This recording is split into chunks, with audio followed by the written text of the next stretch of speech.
সোনা মা ঘুম থেকে উঠে পড়েছে ভোরবেলা।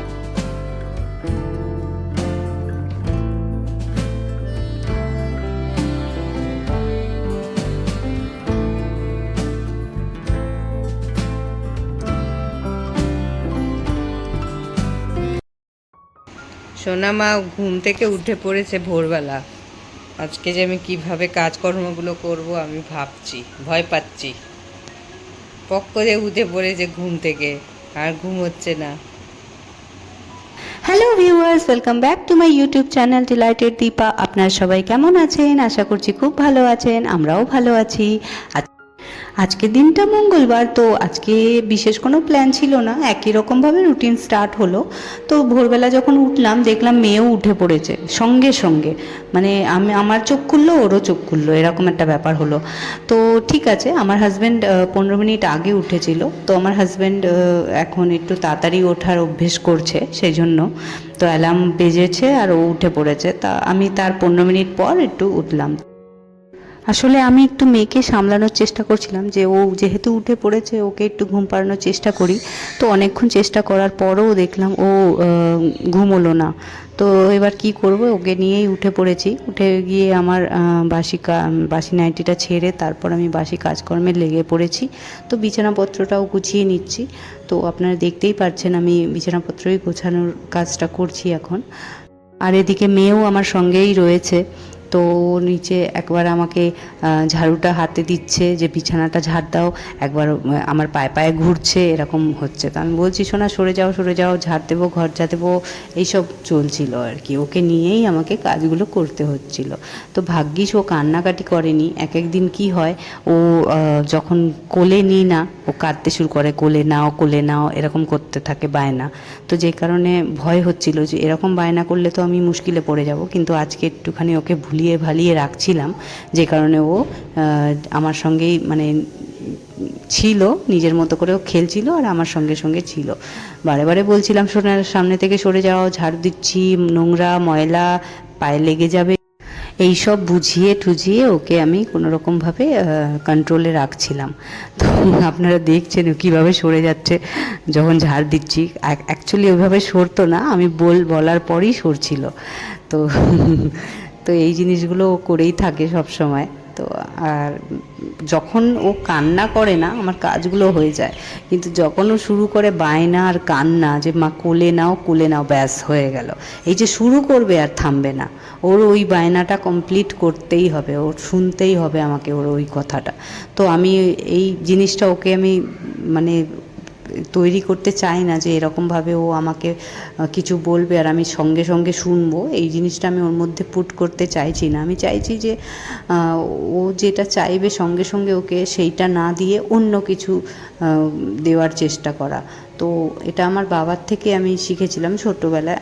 আমরাও কিছু চাইলে বাবা সেই দিন সেই জিনিসটা দিত না, পরে এনে দিত। তো এই জিনিসটাই আমি চেষ্টা করি যে আমার মেয়ের মধ্যেও আসুক, সঙ্গে সঙ্গে কোনো জিনিস পাওয়া যায় এই ব্যাপারটা ওকে আমি মানে এই ব্যাপারটা আমি ওকে শেখাতেই চাইছি না কোনোভাবে, ওর অভ্যেসটাই যাতে এরকম না হয়। তো সেই জন্য ও যা চাইছে তা দিতে চাই না, মানে যেটা ও বায়না করে সেটা সেই সময় না দিয়ে অন্য সময় দিই, এরকমভাবেই করছি। জানি না আদৌ আমি এটা ঠিকঠাক এগোচ্ছি কি না, বাট আমি মনে হয় ঠিকঠাকই হবে। তো এগিয়ে যাই এভাবে, মেয়েকে ভালো শিক্ষা দেওয়ারই চেষ্টা আমার।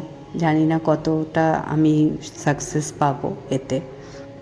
তো এবার ঝাড় দেওয়ার সময় আবার আমার সামনে চলে আসছিল, আবার ওকে বলছিলাম শোনা সরে যাও, তুমি ক্যামেরার সামনে চলে এসছো, এইসব বলে আমি ওকে করেছি। শরীর মানে পাশেই রেখে ও আমার পাশেই সাথে সাথেই ঘুরছিল। তো যাই হোক, ঠিক আছে। তো আমার তো অলরেডি ব্রাশ করা, ফ্রেশ হওয়া ওই সব তো আমি ঘুম থেকে উঠেই সেরে ফেলেছিলাম। তো ওই কারণে ওই জিনিসগুলো আপনাদেরকে আজকে আর দেখাতে পারলাম না। তো আমি ডাইরেক্ট ঝাড় দিচ্ছি ঘরটা, সেটাতেই চলে এলাম। তো কিছু জিনিস মিস হয়েছে, সেগুলো অবশ্যই আমি দেখাতে পারিনি। তো এখন আমি চলে এসেছি রান্না করতে। ভাত আমি বসিয়ে দিয়েছি, আর আমার হাজব্যান্ড পেটটা যেদিনকে থেকে খারাপ হলো সেদিন থেকে বলছে আমি হালকা খাবো হালকা খাবো। এই করে করে ও এখন বিশেষ কোনো ভালো করে তরকারি টরকারি বানিয়ে দিলে খেতে চাইছে না, তেলের জিনিস অ্যাভয়েড করতে চাইছে, বলছে কিছুদিন আমি তেলের জিনিস খাবো না। তো এই ফ্রেশ ভেজিটেবলস এনে দেয় আগের দিন। আর এই সপ্তাহ তো বাজার যায়নি, রোববার দিনকে তো আপনারা দেখলেন ভ্লগে যে আমি বাজার যায়নি, হালকা পাতলা রান্না করতে বললো, সেটাই করলাম। তো সেই কারণে এখন রোজেরটা রোজ আনছে সবজি, টাটকা পরের দিন করছি, মানে কাল যেটা খাবো সেটা আজ এনে রাখছে। তো যাই হোক, এখন আমি জামা কাপড় কেচেছিলাম স্নানের আগে, তো সেগুলোকে মেলে দিচ্ছি। আর স্নানও হয়ে গেছে, তো স্নান হয়ে যাওয়ার পর এখন আমি পুজো দেব এরপর। তো তুলসী গাছটা কি হয়েছে, আগের দিন রাতে ঝড় হয়েছিল, তো তুলসী গাছটা পড়ে গেছিলো, যে কারণে আমার খুব খারাপ লাগছিল। তো আমি আজকে ভোরবেলা তো ছাদে আসিনি, মেয়ে উঠে পড়েছিল, ওকে টেনে টেনে নিয়ে আসবো কেন, আজকে দিনটা ইচ্ছেও করছিল না। আর ঝড় হওয়ার ফলে ছাদ একদম নোংরা হয়েছিল, যে কারণে আমি পুজোটি মানে স্নান করেই একেবারে ছাদে এলাম। তো যখন ছাদে এলাম দেখলাম তুলসী গাছটা ওরকম পড়ে আছে। তো প্রথমে তো ওটা তুলে তারপর প্রণাম করলাম, তারপর দেখলাম একটা আম পড়ে রয়েছে, তো সেই আমটাও আমি নিয়ে নিলাম। ফেটে গেছিলো আমটা, দেখালাম আপনাদের। তো যাই হোক, পুজোও হয়ে গেল আমার। ব্রেকফাস্টে আজ বেশি কিছু করছি না, তাই ম্যাগিই খাচ্ছি। আর এরপর আমি অফিসে কাজ করব, তারপরে এই চলে এলাম লাঞ্চের মেনু বলতে। তো আজ হচ্ছে শাক, ভাত, ডাল আর ডিমের কারি। তারপর অফিসের কাজ করলাম, তারপর এই চলে এলাম বিকেলবেলা টি নিয়ে, মানে বিকেলবেলা ব্রেক নিয়ে চা খেলাম। আর তারপর ফ্রেশ হয়ে নাইটি চেঞ্জ করে পরে যখন সন্ধে হলো তখন সন্ধেটাও দিয়ে দিচ্ছি।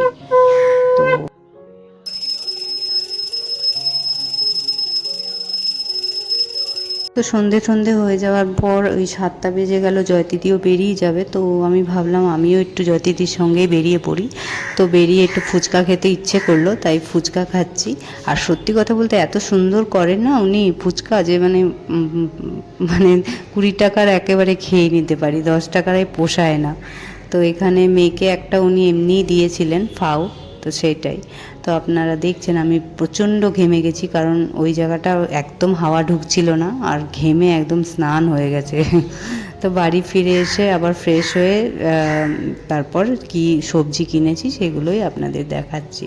তো যেহেতু আগের দিন সবজি এনে রাখলে পরের দিন করছি, এরকম টাটকা রান্না করছি, তো আজকে আমি চাইছিলাম যে বেরিয়েছি যখন আমিই কিনে নিয়ে আসি, আবার কি হাজব্যান্ডকে লিস্ট লিখে দেব, তাই আমি নিজেই কিনে নিলাম। তো কিনেছি বেগুন, বরবটি, ঝিঙে, রসুন, আর একদম সবুজ টাটকা কাঁকরোল খেতে খুব ভালো লাগে আমার। আর উচ্ছেও করলাও কিনেছি বড় বড়। তো যাই হোক, সেই সব হতেই থাকবে। এবার রাতে আমাদের খাওয়া দাওয়া হয়েছে, খাওয়া দাওয়ায় আমি করেছিলাম ঝিঙের তরকারি আর রুটি। তো সেটা খেয়ে নেওয়ার পর ওই সন্ধেবেলা তো বাসনগুলো মাজতে পারিনি, চায়ের বাসনগুলো, তো সেগুলো জমেছিল, সেগুলোও ধুয়ে নিচ্ছি। আর আমাদের এখন যেগুলো খেলাম সেগুলোও ধুয়ে নিচ্ছি। তো বাসন হয়ে যাবে, তারপর আমি রান্নাঘরটা গুছিয়ে ফ্রেশ হয়ে তারপর আমি শুয়ে পড়ব। রান্নাঘরের কয়েকটা যে কাপড় আমি ব্যবহার করি সেগুলোকে গরম জল সার্ফ দিয়ে কেচে দিয়ে বাসনটাকেও সুন্দর করে ধুয়ে মেজে রেখে দিলাম। তো আজ বন্ধুরা এই অবধি থাক, আবার দেখা হবে নেক্সট ব্লগে। আশা করছি আপনাদের আমার ভিডিও খুব ভালো লাগে, আমাকে অবশ্যই জানাবেন। আর আমার চ্যানেলটা যারা সাবস্ক্রাইব করেননি তারা প্লিজ আমার চ্যানেলটাকে সাবস্ক্রাইব করে দেবেন, তাহলে আপনাদের কাছে আমার ভিডিওর নোটিফিকেশান যাবে। আপনার